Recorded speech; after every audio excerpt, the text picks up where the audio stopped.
আসসালামু আলাইকুম। সংবাদে আপনাদের সবাইকে স্বাগত জানাচ্ছি। আমি ফিরোজ তোহা। শুরুতেই সংবাদ শিরোনাম। বাংলাদেশের সর্বশেষ গুরুত্বপূর্ণ আপডেট সংবাদে আপনাকে স্বাগত। শুরুতেই সংবাদ শিরোনাম, পরে বিস্তারিত।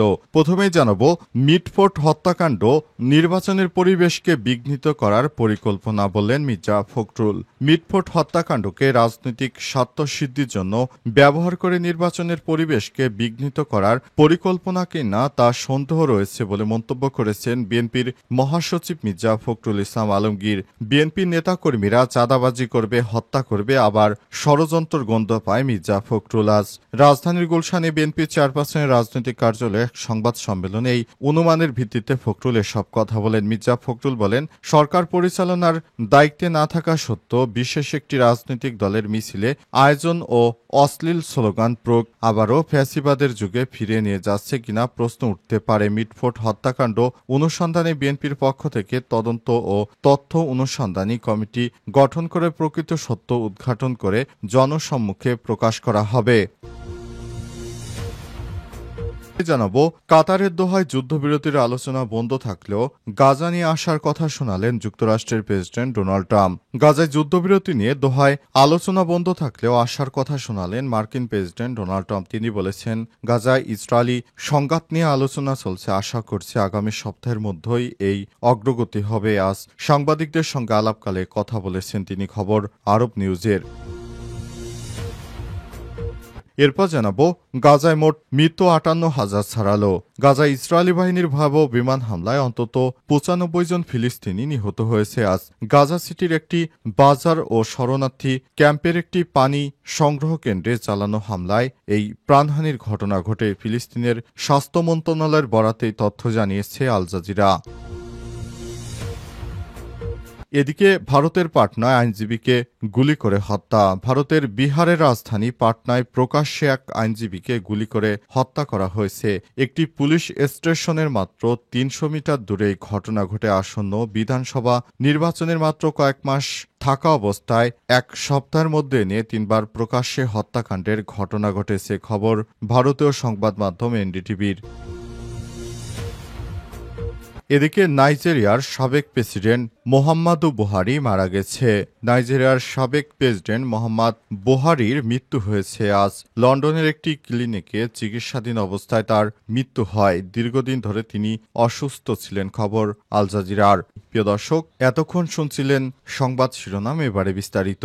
তবে তার আগে বন্ধুরা, অনুরোধ থাকবে এই সংবাদটিতে একটি লাইক দিন। এই চ্যানেলে আপনি নতুন হয়ে থাকলে আমাদের সংবাদটি দেখতে দেখতে চ্যানেলটি সাবস্ক্রাইব করে রাখুন।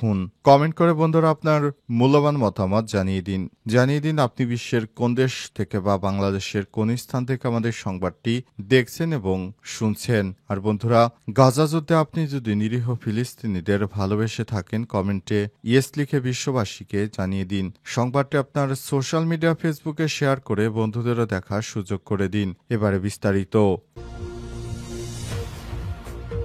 মিটফোর্ট হত্যাকাণ্ড নির্বাচনের পরিবেশকে বিঘ্নিত করার পরিকল্পনা বললেন মির্জা ফখরুল। মিটফোর্ট হত্যাকাণ্ডকে রাজনৈতিক স্বার্থসিদ্ধির জন্য ব্যবহার করে নির্বাচনের পরিবেশকে বিঘ্নিত করার পরিকল্পনা কিনা তা সন্দেহ রয়েছে বলে মন্তব্য করেছেন বিএনপির মহাসচিব মির্জা ফখরুল ইসলাম আলমগীর। বিএনপির নেতাকর্মীরা চাঁদাবাজি করবে, হত্যা করবে, আবার ষড়যন্ত্রের গন্ধ পায় মির্জা ফখরুল। আজ রাজধানীর গুলশানে বিএনপির চেয়ারপারসনের রাজনৈতিক কার্যালয়ে সংবাদ সম্মেলনে এই অনুমানের ভিত্তিতে ফখরুল এসব কথা বলেন। মির্জা ফখরুল বলেন, সরকার পরিচালনার দায়িত্বে না থাকা সত্ত্বেও বিশেষ একটি রাজনৈতিক দলের মিছিলে আয়োজন ও অশ্লীল স্লোগান প্রয়োগ আবারও ফ্যাসিবাদের যুগে ফিরিয়ে নিয়ে যাচ্ছে কিনা প্রশ্ন উঠতে পারে। মিটফোর্ট হত্যাকাণ্ড অনুসন্ধানে বিএনপির পক্ষ থেকে তদন্ত ও তথ্য অনুসন্ধানী কমিটি গঠন করে প্রকৃত সত্য উদ্ঘাটন করে জনসম্মুখে প্রকাশ করা হবে।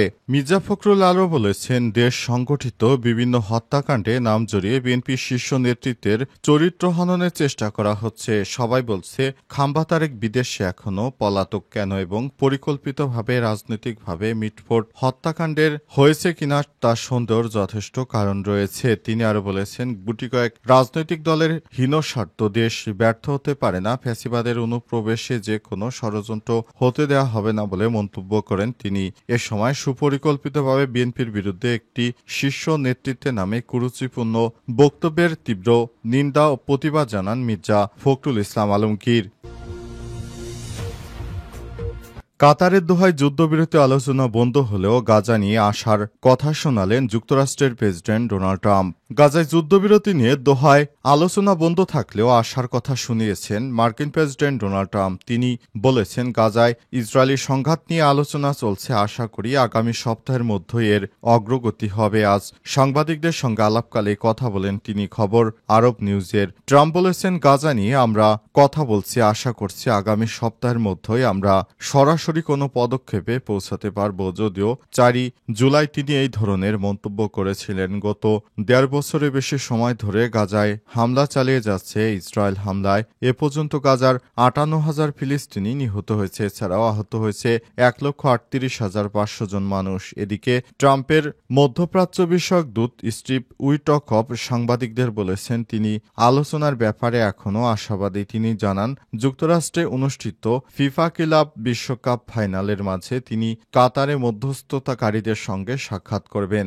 এই মন্তব্য এমন এক সময় এসেছে যখন যুক্তরাষ্ট্র সমর্থিত 60 দিনের যুদ্ধবিরতির প্রস্তাবটি নানা মতবিরোধে আটকে আছে এবং উভয় পক্ষই বিলম্বের জন্য একে অপরকে দোষারোপ করছে। বিশেষ করে ইহুদিবাদী ইসরায়েল তারা নানা নতুন শর্ত দিয়ে তারপর যুদ্ধবিরতিকে আটকে দেওয়ার চেষ্টা করছে। গাজায় মোট মৃত্যু 58,000 ছাড়ালো। গাজায় ইসরায়েলি বাহিনীর ভয়াবহ বিমান হামলায় অন্তত 95 জন ফিলিস্তিনি নিহত হয়েছে। আজ গাজা সিটির একটি বাজার এবং শরণার্থী ক্যাম্পের একটি পানি সংগ্রহ কেন্দ্রে চালানো হামলায় এই প্রাণহানির ঘটনা ঘটে। ফিলিস্তিনের স্বাস্থ্য মন্ত্রণালয়ের বরাতে এই তথ্য জানিয়েছে আল জাজিরা। গাজার স্বাস্থ্য মন্ত্রণালয় জানিয়েছে, এই হামলায় মোট মৃতের সংখ্যা বেড়ে দাঁড়িয়েছে 58,026 জনে, যার অর্ধেকের বেশি নারী ও শিশু। আহত হয়েছে আরও অন্তত 1,38,500 জন। গাজা সিটির বাজারে ইসরায়েলি হামলায় নিহত হয়েছে অন্তত 17 জন। নিহতদের মধ্যে আছেন খ্যাতনামা চিকিৎসক আহমেদ কান্দিল। অন্যদিকে নুসাইরাতে পানি সংগ্রহের লাইনে দাঁড়িয়ে থাকা শিশুদের উপর চালানো হামলায় কমপক্ষে 10 জন নিরীহ ফিলিস্তিনি নিহত হয়েছে এবং 17 জন আহত হয়েছে। ইসরায়েলি বাহিনী দাবি করেছে, নুসাইরাতের লক্ষ্য ছিল একজন যোদ্ধা, তবে প্রযুক্তিগত ত্রুটির কারণে হামলা লক্ষ্যবস্তু হয়েছে। তবে এই দাবি স্বতন্ত্রভাবে যাচাই করা সম্ভব হয়নি। গাজায় চলমান ইসরায়েলি অবরোধের কারণে জ্বালানি সরবরাহ বন্ধ হয়ে গেছে, ফলে ডেসালিনেশন প্লান্ট এর পানির শোধনাগারগুলো বন্ধ রয়েছে। বহু বাসিন্দা এখনও হাঁটাহাঁটি করে সীমিত পানি সংগ্রহের চেষ্টা করছে। জাতিসংঘের শিশু সংস্থা ইউনিসেফ জানিয়েছে, জুন মাসে গাজায় 5,800 জন শিশু অপুষ্টিতে আক্রান্ত, যার মধ্যে 1,000 চরম ঝুঁকিতে রয়েছে। রবিবার 7 মাস বয়সী সালাম নামে এক শিশু পুষ্টির কারণে মারা যায়। জাতিসংঘের 8টি সংস্থা এক যৌথ বিবৃতিতে বলেছে, যদি পর্যাপ্ত পরিমাণ জ্বালানি পরিবেশ না দেয়া হয় তাহলে হাসপাতাল, পানি সরবরাহ ও অ্যাম্বুলেন্স ও জরুরি সেবা পুরোপুরি বন্ধ হয়ে যাবে।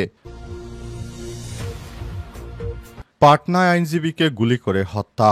ভারতের বিহারের রাজধানী পাটনায় প্রকাশ্যে এক আইনজীবীকে গুলি করে হত্যা করা হয়েছে।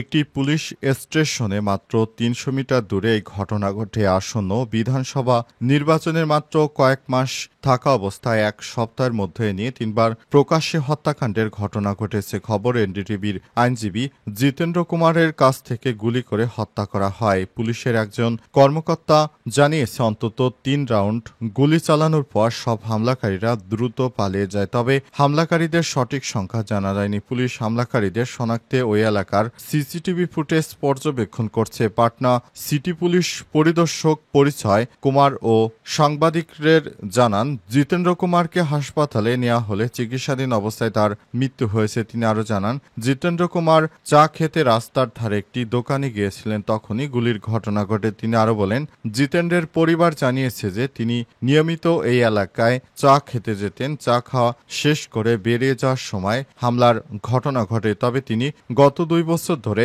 আইন চর্চায় ছিলেন না। তবুও কেন তাকে হত্যা করা হয়েছে এ বিষয়ে কোনো তথ্য দিতে পারেনি পুলিশ। পুলিশের পক্ষ থেকে জানানো হয়েছে যে বিষয়টি অত্যন্ত ঘৃণাত্মক কাজ হয়েছে।